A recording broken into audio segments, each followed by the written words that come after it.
Yo everybody, welcome back. This is Troy D from the Troy D 24/7 Mall channel, On Point Reviews, all day, every day, guys. Welcome back, happy Monday. It's another week for amazing fragrances. We are going non-stop, guys, okay?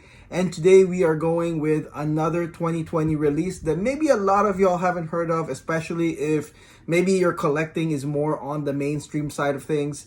This one is from a brand that I have been testing a lot lately, and this brand is called Hiram Green. And the fragrance that we're going to review today is none other than Vivacious by Hiram Green, okay? So Hiram Green, I know there are other more popular fragrances here like Slow Dive, for example, and I have been trying them. Please be patient. They will come out eventually. And this lot of Hiram Green samples that I got is basically from a friend of the channel. It is a store that, they do sell a lot of the exotic fragrances. You've probably heard of them through my Ensar Oud videos, and that's Sealed Essence. Again, I want to thank Sealed Essence for all the Hiram Green samples I've been getting, as well as the Ensar Oud, Menditorosa, all of that stuff, okay? This one really piqued my curiosity because, it's a 2020 release, and usually, I do prioritize 2020 releases because that's a lot of what you guys see on the websites, on group that's been talked about, and there's not a lot being said unless you actually own it or try it or have a sample. So today we're going to talk about Vivacious by Hiram Green. What does this smell like? What can you expect from this fragrance? And is it worth buying at 155 euros for a 50 ml bottle? Okay guys, let's go. Let's hit the music.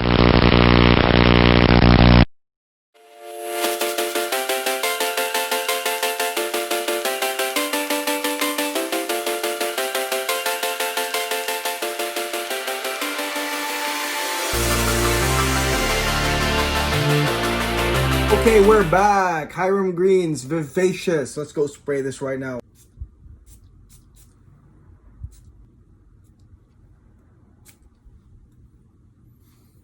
Ooh. Wow. Okay, so what is the meaning of vivacious? Do you guys know what the meaning is of vivacious? Have you ever used vivacious in a sentence? I know it's an adjective, right? But when was the last time you used vivacious as an adjective to describe anything or anybody, okay? So vivacious basically means a lively and elegant woman, okay? Mostly a woman, okay? You don't see vivacious being used for a man, but when you say you like a girl, or you're describing a lady that is just vibrant, lively, elegant, sort of like a nice neon lights that comes in and out of your life for those heartbroken, you might call them vivacious, okay? And so this one here, okay, just on the name alone, I will tell you it does the job, okay? The main player here in Vivacious is basically violet, okay? Violet flower. And the reason why, when I smelled this and I sprayed it in the air, I just immediately got transported into like a field of violet flowers, It's like, woo, here comes the blooming violet, right in the air. And that's what you're gonna get. It's front and center violet. It also comes with some sparkling bergamot, but the bergamot is kind of like, you can say just like a bright, nice, co-main actor in this, just for a few seconds. But the violet is the one that really comes out heavy.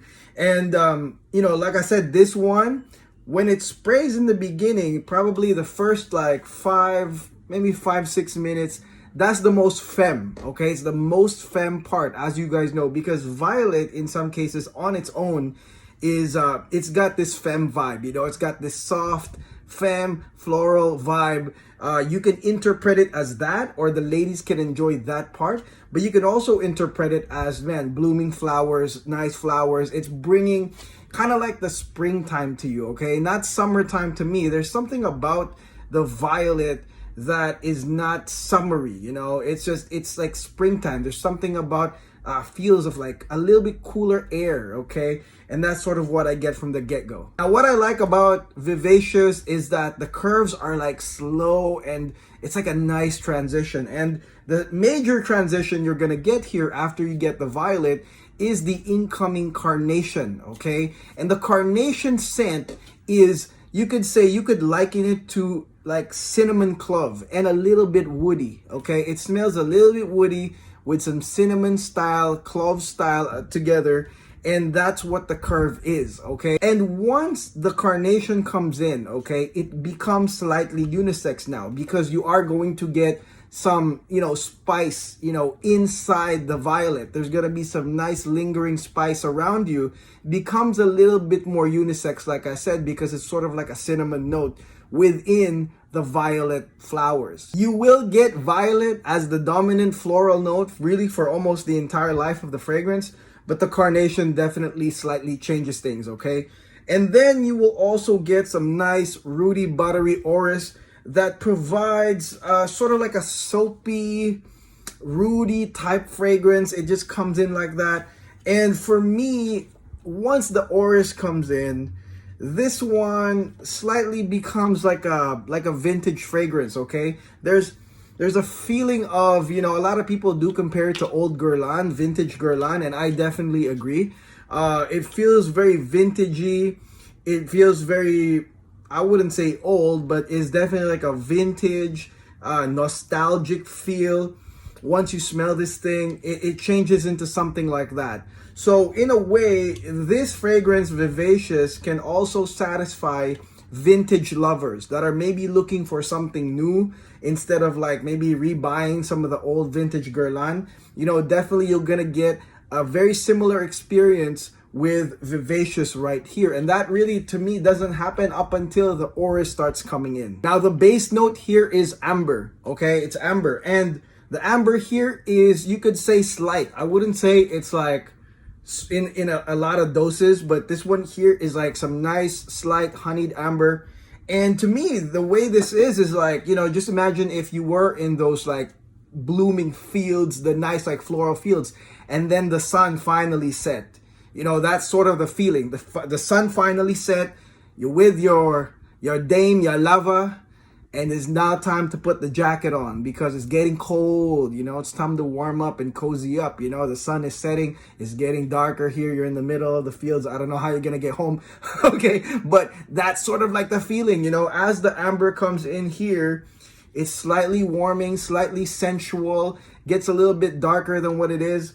And, it's a nice transition because, again, in the beginning, you will get the nice springtime floral blooms, right? Vivacious, it's out there. And then, man, slight spice, orris, vintagey feel. And then you got nice amber in the end, like a really nice closing stanza to a movie as we fade to black. That's what the amber does here to me. And I think that amber and the carnation are the two notes here that make it slightly unisex. I will say this, that really for most of y'all, this is going to be very femme because of the violet flowers. The carnation, although the spices are there, will not overcome the violet, okay? But the violet, the orris, those are sort of like femme leaning notes on their own. But because of the spice, because of the amber, it can become unisex. This is something that maybe if you guys like Cardinal Flower by Frederic Malle, if you as men like Cardinal Flower and you're looking for something that's floral, this is definitely one of those fragrances that will give you some nice transitions, plus that vintagey feel that I'm sure other floral fragrances don't have. For me, this one is for a lady that is vivacious, okay? So maybe a lot of y'all, when y'all found out about the definition of vivacious, you start maybe thinking, hey, that looks like me. That's kind of me. I'm vivacious. I've never used that adjective on myself. Maybe I should put that on my dating profile, my Facebook profile. I'm vivacious, all right? Or maybe you remind yourself of some friends that are vivacious, gal pals. I mean, this one right here will amplify that personality, that character, okay? This is definitely one of those, in my opinion. In the beginning, I felt like, oh, this is for somebody that's just simply a pleasure seeker. But then I said, man, you know what? This does have some aspects of liveliness and elegance, both at the same time. You have the liveliness of the floral blooms. You have a little bit of spice for personality. And then you have the elegance of the orris once it comes in. And once this smells like sort of like a vintage perfume, there is the elegant part of it. And then you also have some sexy and sensual parts of it from the amber, right? So this is for somebody that wants to really amplify that kind of personality. Vivacious right here. Number 2, this is also for somebody that is all about pleasure, a pleasure seeker. As you guys know, we are far from spring. At least for me, I'm far from spring. But, you know, this fragrance brings back springtime, right? So if you want to go out and you want to feel the feels of like, you know, blooming violet right there, definitely this is one of those. I think this is for those that would like to pleasure themselves through perfume and really enjoy the vibes of some florals. For the guys, maybe the guys, if you like floral perfumes, like for example, cardinal flower, if you guys like that, maybe you're gonna like this, okay? Maybe you're gonna like this if you like something like cardinal flower. I know some people don't, but if you do, then you definitely need to try Vivacious. Now, this one right here, you can get even as a sample or full bottle. The full bottle is not really expensive, 155 euro. You can get this at Sealed Essence, okay? And he does also sell samples of everything he has, all right? So you can go check it out, link below, Sealed Essence. This is really quite interesting, quite nice. For me, I mean, I will definitely let my wife use this. As a guy, I don't see a lot of functionality. I think is more really for a vivacious type lady. So I will definitely give this to my wife. But again, that's just me though. I know that I speak to 4,000 plus people at this point. So I'm sure there's somebody out there that will appreciate this as a guy. So again, make sure you guys try this out. All right, so that's it. Thank you guys for watching. All right, and thank you for supporting the channel. Again, don't forget to like and subscribe if you would like exotic naturals, indie houses in this channel. You know, guys, what I try to do is I try to tell you guys how it is really, okay? And I know that there's a lot of people out there that will claim to say they're saying it how it is, but I think that my style of saying it really does help because I get a lot of feedback. It's different when you don't get feedback, but when you get a lot of feedback on a lot of people are saying, man, Troy, dude, you nailed it. You know, I have it. You nailed it. That's exactly what it is. Or there's a lot of people that say, hey, you know, you helped me buy it or you helped me not buy it because you gave a very good description. I mean, that's really what we try to do. You know, I try to tell it how it is. I don't get too philosophical, too crazy over it. That's why it's called no hype. I just tell you guys really how it is, what you guys can realistically expect, because at the end of the day, this is your money. Because it's your own money, I know it's hard-earned money. I really tell you guys how it is, okay? So thank you for your support. Thank you to all friends of the channel. Make sure again to like and subscribe and watch the ads. It really helps the channel procure a lot of the fragrances you guys want to hear about. And again, this is Troy D. I will see you guys tomorrow. God bless. Take care. Enjoy.